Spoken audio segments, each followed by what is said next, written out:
jeito nenhum, não vou pagar nada. Eu não sou conivente com esse tipo de coisa, não vou pagar nada. O funcionário público solicitou e você não pagou nada. Qual que é a conduta dele? A conduta dele é corrupção passiva. Deu para entender onde é que mora o perigo aqui? O perigo é da nomenclatura. Quando a coisa parte, quando a ideia, quando a iniciativa corrupta parte do funcionário público, muita gente imagina que o que esse funcionário está praticando é uma corrupção ativa. No sentido de que ele está sendo ativamente corrupto. Mas é corrupção ativa? De jeito algum. Corrupção ativa é outro crime. Corrupção ativa é o crime do particular que oferece ou promete a vantagem. É outro tipo penal previsto no artigo 333. Veja que é outro crime, é outro tipo.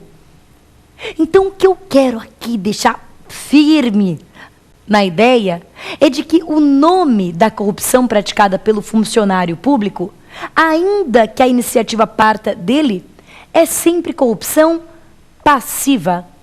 A corrupção ativa é crime cometido por particular. A corrupção praticada pelo funcionário público é sempre chamada de passiva, mesmo quanto a verbos que demonstram a iniciativa dele.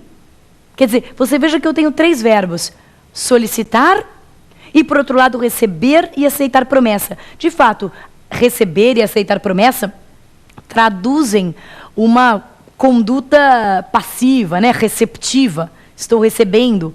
Enquanto que solicitar traduz uma conduta ativa. Mas o nome do crime não muda. O nome do crime é corrupção passiva. Sempre. Corrupção ativa é outra coisa. Corrupção ativa é o crime que comete o particular que oferece ou que promete uma vantagem ao funcionário público. Então, saber diferenciar essas duas coisas é muito importante.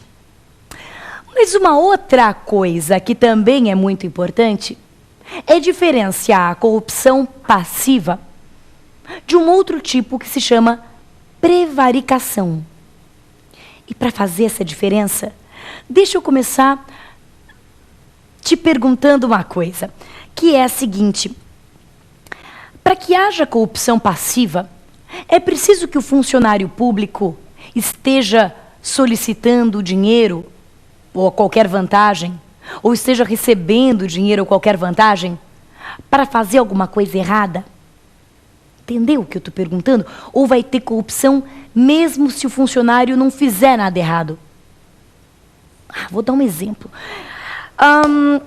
Imaginemos que um determinado juiz não queira proferir sentença no caso. Um caso que ele já devia ter decidido.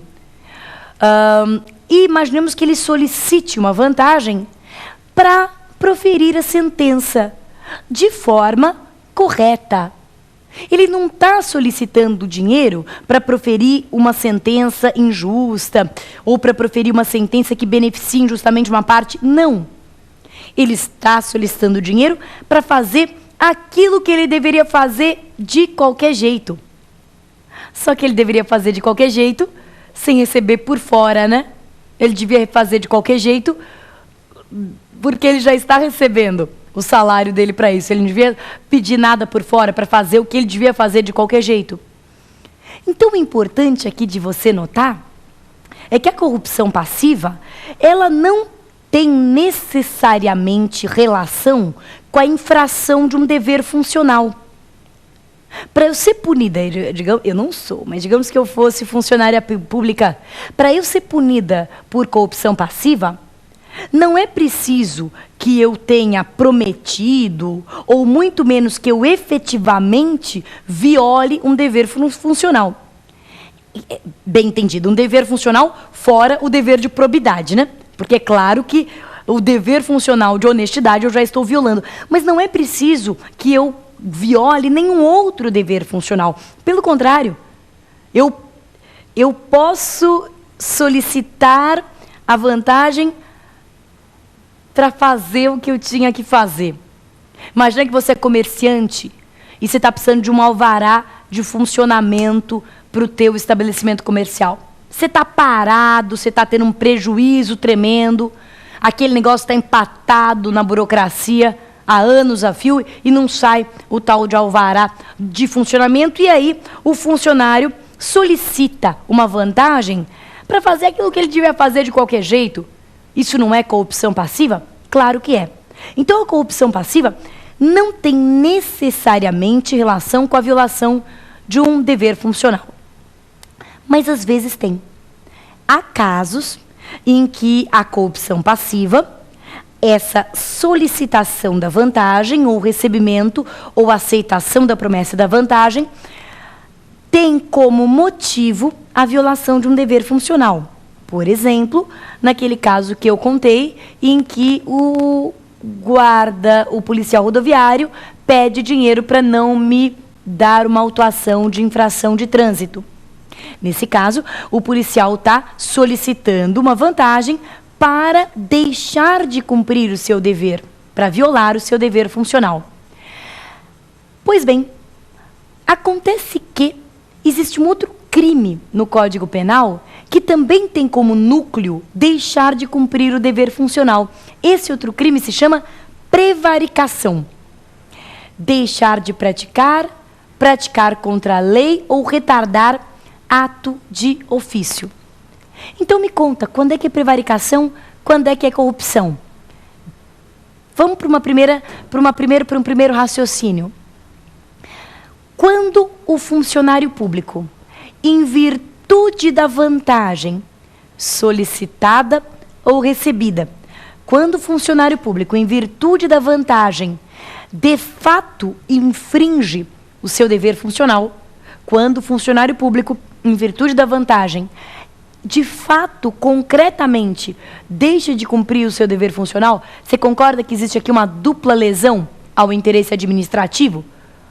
Se o policial deixa mesmo de te autuar, houve uma lesão porque ele foi desonesto, houve uma lesão inclusive à moralidade e houve uma lesão até patrimonial, né, porque a administração deixou de arrecadar, né, aquela multa.